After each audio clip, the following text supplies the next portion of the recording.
Are NBA super teams ruining the sense of competition? I'm gonna say no. I'm gonna say no because if you look at what the Oklahoma City Thunder is doing, they're not going out and getting super teams. They're building their team through the draft, and they almost got into the playoffs last season. So without any real super team players, I think at the time when LeBron started it going to Miami, I can say that at that time, yeah, it was bad for the league. Hold But on, hold now on. the league is I, starting to I will balance. say this. I will say this. The Lakers, okay, what was that? The 2002 Lakers team? Yeah, Like to me, that was like the original super team when you had Gary Payton and you had the Karl Malone and the rest of them guys all jump onto the Lakers and they all like we gonna win a ring. Like you know what I mean? Like that seemed very super team ish. it was super team-ish, but it wasn't super team-ish to like players in a prime. Like Gary Payton was out of his prime, Karl Malone was out of his And prime, then and, and then and, the Celtics. Look at the Celtics. The Celtics in the '60s. That was a fucking super team because that's all I hear. Everybody like every time you bring up Bill Russell's rings and oh well that was a super team. Look at all the guys they had on there. Look who they were going against, and it's like it's the same argument. No matter what generation it is. I just think the argument's a little bit different from that Lakers team and that Boston team to the Miami team. And I'm gonna tell you why, because that Boston team, I don't think that free agency wasn't big in the NBA at that time. You built your teams through the NBA draft around those times.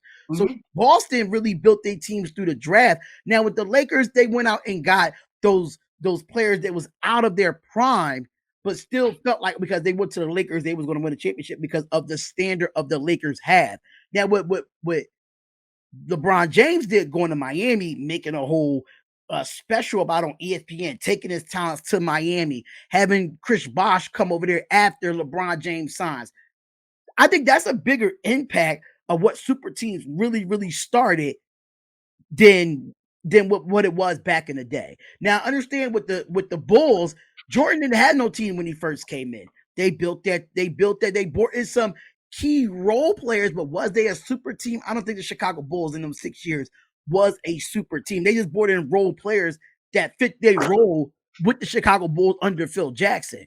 Now, when it comes to the NBA, everybody want to do what LeBron did in Miami. That's exactly what it is. They want to do what LeBron did, and then Arku just said it that KD he ruined it. I mean, if KD would have stayed in Golden State, I think we might would have saw a dynasty, but he left. That's a little different in that aspect because if you look at that Warriors team, they just added Kevin Durant. They drafted Green, they drafted Curry, and they drafted Clay. So I don't know if that is an actual super team because they was drafted to the Warriors, unlike Kevin Durant. So yeah, I get it though. Yeah, no, for sure. And then that was my whole take on it is like in certain aspects it makes the game worse. Mm-hmm.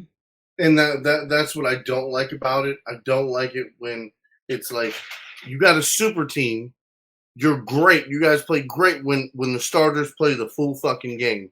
Right. But out of the 82 regular season games, how many games do they actually all play that many minutes, that long That together? makes sense. So it's like when you're a fan and you're paying 300 some dollars for two tickets to take your kid to see a basketball player, but because it's a back to back, you're not going to see that player. And you know what? That's another thing that really ruins the game too. Low management. Low management is because people pay their money to go see their stars, go see them play. They bottom floor tickets, they bottom close tickets so they can be close to their favorite players. And low management kills it, and so does super teams now because now you got super teams that play 30 games together out of 82. So I get it. Yeah, no, I mean, because that's the whole thing. It's like at the end of the day, that's why in my mind, Kobe will always be number two Mm-hmm. because the sacrifice he made for his fans on an every night basis. Right. You know what I'm saying? If Kobe, it Due didn't to matter how injuries and much. everything. Exactly. It didn't matter if he had to keep ice on his knees for 24 hours straight until the next motherfucking game and then get out there and run that shit again. Exactly. And that's what I'm saying because he was for the fans. And at the end of the day, like, bro, who's buying your jersey?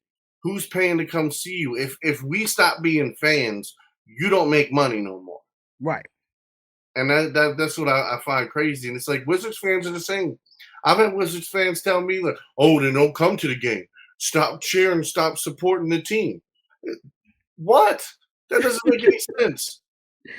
These You want fans me to are stop weird, supporting man. a team that I love, that I pay for? I can't have an opinion about it. Can't talk about Right. it.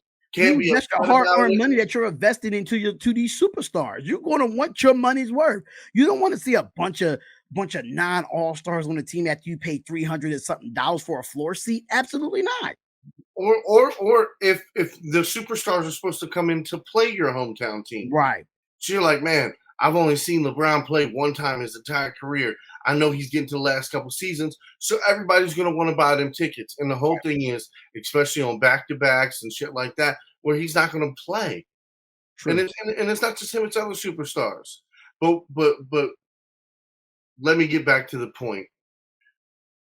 When I brought the subject up, it's because I wanted to think about all the teams right now that have at least two or three superstars. Mhm. Right? And then like your Suns, the Phoenix Suns is all superstarred out this year, right?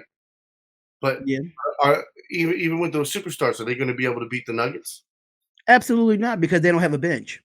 Yeah, and but see, that's what I'm saying is, That's the problem with super teams. as long as teams that play team ball still are winning championships, then it's still good basketball being played. Right. Now, what I worry about is when the playoffs come down to just the super teams.